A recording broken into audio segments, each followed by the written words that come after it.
বাংলাদেশের সবচেয়ে বৃহত্তম পাইকারি বাজার চট্টগ্রামের খাতুনগঞ্জে Chittagong city mayor doctor Shahadat Hossain এবং চট্টগ্রাম জেলা প্রশাসক ফরিদা খানমের নেতৃত্বে বাজার মনিটরিং শুরু করেছে।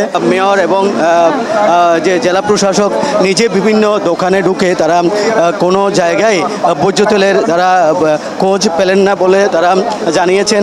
তেলের গোডাউন এবং তেলের দোকানগুলো কোথায় আছে তারা খোঁজ নিচ্ছেন, বিশেষ করে যেখানে তেল পাওয়া যাচ্ছে না কেন। এখন কি অবস্থা, আমি মেয়রের কাছে সরাসরি চট্টগ্রাম সিটির মেয়রের সরাসরি জানতে চাইবো তারা কি অবস্থা, এখন কি দেখলেন আপনারা? এখন সেখানে টিকে গ্রুপের নাম আসছে, সিটি গ্রুপের নাম আসছে, আবুল খাইর গ্রুপের নাম আসছে।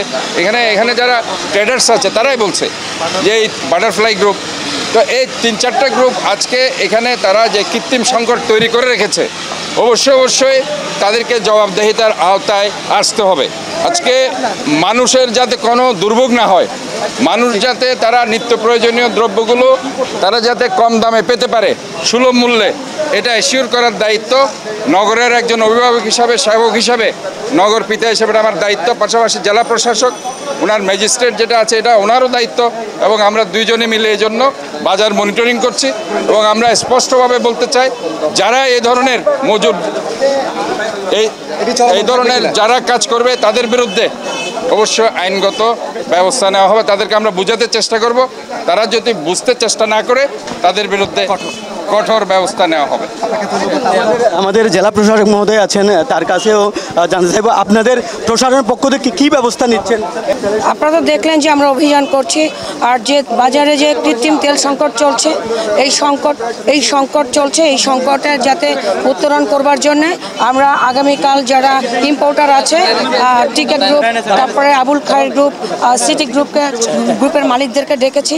আমরা বসবার পরে তাদের টিকেট গ্রুপ আছেন তাদের সাথে কথা বলবো।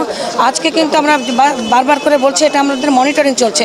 আগামীকাল আমরা তাদের সাথে মিটিং করবার পরে যদি দেখি কোনো উপায়ন্তর না হয়, সেক্ষেত্রে আমরা একটা আইনগত পদ্ধতিতে যাব। আর আমাদের এই মহানগরীতে 6টি সার্কেলে অভিযান, সুলভ মূল্যের বাজারে আমরা মাংস বিক্রি করছি। জেলা প্রশাসনের উদ্যোগে চিনি বিক্রি হবে, ডিম বিক্রি হবে। আর আমাদের মেয়র মহোদয় আছেন। আমরা আসলে জেলা প্রশাসন এবং সিটি কর্পোরেশনের যৌথ উদ্যোগে মাঠে নামার অর্থ হচ্ছে এইটা যে আমরা কোনোভাবেই বাজার সিন্ডিকেট করতে দিব না।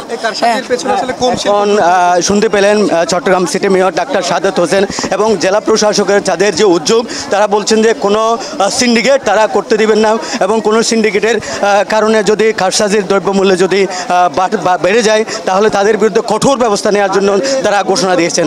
এই হলো চট্টগ্রামের খাতুনগঞ্জ থেকে সর্বশেষ।